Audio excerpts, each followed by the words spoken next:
혹시 지금 이 영상을 보시는 동안에도 다리가 찌릿찌릿하거나 남의 살처럼 먹먹한 느낌 드시지 않나요? 우리는 흔히 손발이 저리면 혈액순환이 안 되나 보다 하고 손을 따거나 혈액순환 개선제를 사 먹곤 합니다.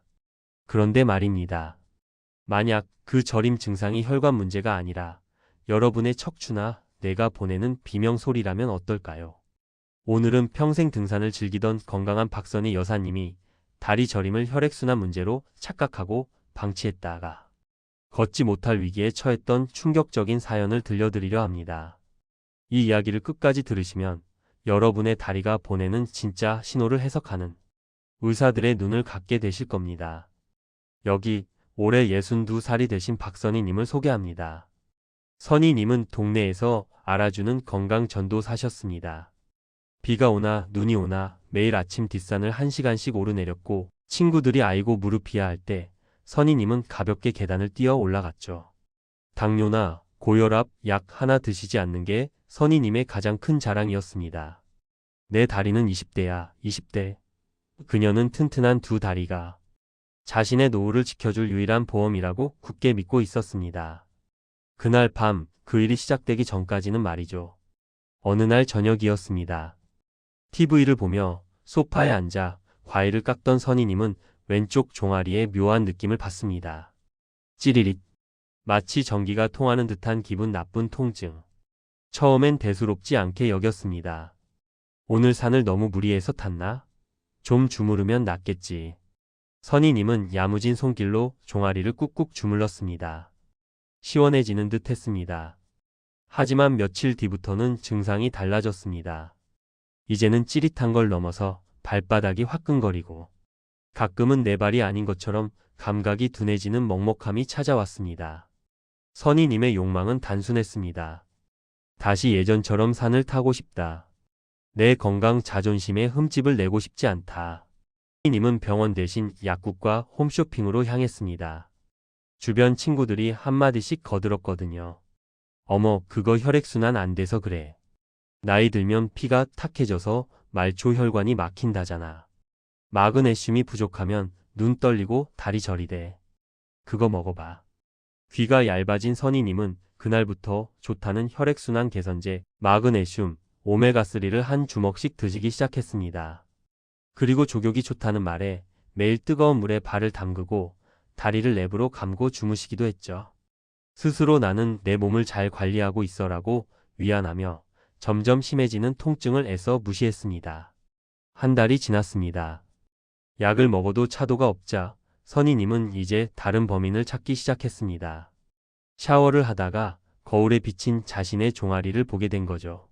아주 희미하지만 파르스름한 핏줄이 몇 가닥 보이는 것 같았습니다. 아, 이거였네. 하지정맥류. 인터넷을 검색해보니 하지정맥류 증상에 다리 저림, 중압감이 있었습니다. 선희님은 확신했습니다. 원인은 혈관이라고요. 곧바로 하지정맥류 전문이라는 병원을 찾아갔습니다. 검사를 하더니 의사가 말합니다. 역류가 조금 있네요. 이게 원인일 수 있습니다. 시술하시죠. 선희님은 수백만 원짜리 시술을 고민하게 됩니다. 이걸 하면 다리가 나을 거라 믿고요. 하지만 이상하게도 허리를 숙일 때마다 다리가 터질 듯이 당기는 증상은 설명이 되지 않았습니다. 밤마다 다리가 아파서 깼고 이제는 5분만 걸어도 쪼그려 앉아서 쉬어야 했습니다. 이게 과연 핏줄만의 문제일까요? 운명의 날, 선희님은 시장을 보러 가다가 횡단보도 한가운데서 주저앉고 말았습니다. 힘이 풀리면서 마비가 온 것처럼 발을 뗄 수가 없었던 겁니다. 신호등은 깜빡이는데 몸이 말을 듣지 않는 공포. 지나가던 청년의 부축을 받아 겨우 인도로 나온 선희님은 덜덜 떨며 응급실이 아닌 평소 보던 척추 전문 병원을 찾아갑니다. 선생님, 제 혈관이 다 막혔나 봐요. 다리가 썩어 들어가나 봐요. 하지정맥류 수술을 받아야겠죠? 저는 선희님을 진정시키고 침대에 눕혀 몇 가지 테스트를 했습니다. 다리를 들어 올리고 발가락 힘을 체크하고 무릎 반사를 확인했습니다. 그리고 단호하게 말씀드렸습니다.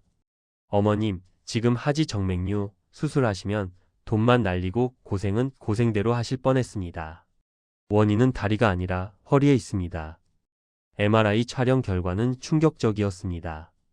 요추 4번과 5번 사이의 신경 통로가 꽉 막힌 심각한 척추관 협착증이었습니다.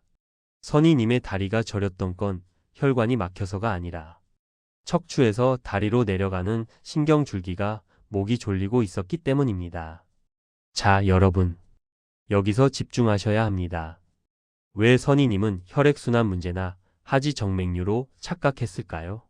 그리고 우리는 어떻게 구별해야 할까요? 의학적으로 다리 저림의 원인은 크게 5가지나 됩니다. 이걸 모르면 선희님처럼 엉뚱한 치료를 하게 됩니다. 첫째, 척추 질환입니다. 가장 흔합니다.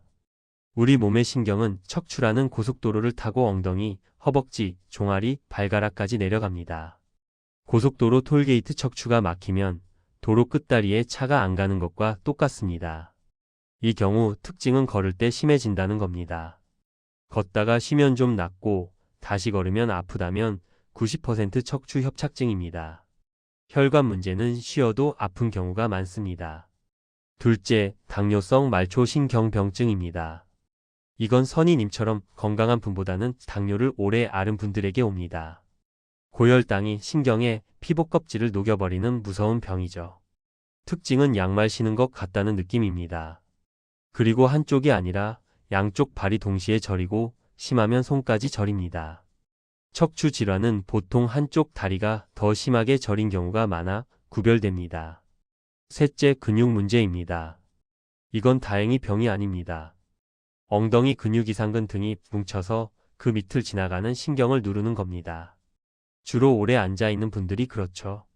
이건 스트레칭과 반신욕만 잘해줘도 금방 낫습니다. 넷째, 선희님이 오해했던 하지 정맥류입니다. 물론 하지 정맥류도 다리 저림을 유발합니다. 하지만 척추나 신경 문제를 배제하지 않고 덜컥 수술부터 하는 건 위험합니다. 하지 정맥류는 무증상인 경우도 많습니다. 눈에 보인다고 다 범인은 아닙니다. 정맥류 수술했는데도 계속 다리가 저리다면 그건 10중 8구 척추 문제입니다. 다섯째, 하지 불안증후군입니다. 이건 특이하게 밤에만 나타납니다. 뇌의 도파민 생성 부족이나 철분 부족이 원인이라 자려고 누우면 다리에 벌레 기어가는 느낌이 들고 다리를 움직이면 싹 사라집니다. 만약 여러분이 밤에만 미치도록 아프다면 허리 검사가 아니라 철분 검사를 받아야 합니다. 선희님은 이 5가지 중 첫 번째 척추 협착증이었는데 엉뚱하게 혈액순환제만 드시며 4번 하지 정맥류를 의심했던 것이죠. 원인을 알았으니 치료는 명확해졌습니다. 선희님은 다행히 마비가 오기 직전에 발견하여 수술까지 가지 않고 신경풍선 확장술이라는 시술과 약물 치료를 병행했습니다. 그리고 무엇보다 혈액순환제를 끊고 신경의 염증을 줄이는 치료에 집중했습니다. 무작정 걷는 게 좋다고 아픈 다리를 이끌고 등산하던 습관도 바꿨습니다. 협착증 환자에게는 경사가 심한 등산보다는 평지 걷기나 실내 자전거가 훨씬 좋거든요. 하지 정맥류 수술비로 나갈 뻔한 돈으로 척추를 고쳤으니 정말 천만다행이었죠. 3개월이 지난 지금 선희님은 어떻게 되셨을까요? 다시 친구들과 웃으며 산책로를 걷고 계십니다. 아이고, 내가 엄한 다리만 잡고 있었네. 허리를 고치니 다리가 낫는걸. 선희님은 이제 다리가 저리면 무조건 약국으로 달려가는 대신 내 다리가 언제 아픈지 어떻게 아픈지 살피게 되셨다고 합니다. 시청자 여러분, 다리가 저리십니까? 그냥 늙어서 그래, 피가 안 통하나 봐 하고 넘기지 마십시오. 내 몸이 보내는 신호는 생각보다 정직하고 구체적입니다. 걸을 때 아프고 쉬면 낫는다. 그렇다면 척추를 의심하세요. 양쪽 발이 동시에 저리고 당뇨가 있다. 당뇨 합병증을 의심하세요. 밤에만 미치게 저리고 움직이면 낫는다. 하지 불안증후군입니다. 핏줄이 튀어나오고 다리가 무겁다. 그때 하지 정맥류를 보세요. 엉뚱한 치료로 시간과 돈을 낭비하지 마시고 오늘 말씀드린 5가지를 꼭 기억하셔서 똑똑하게 내 몸을 지키시길 바랍니다. 지금까지 여러분의 건강 코알라였습니다. 감사합니다.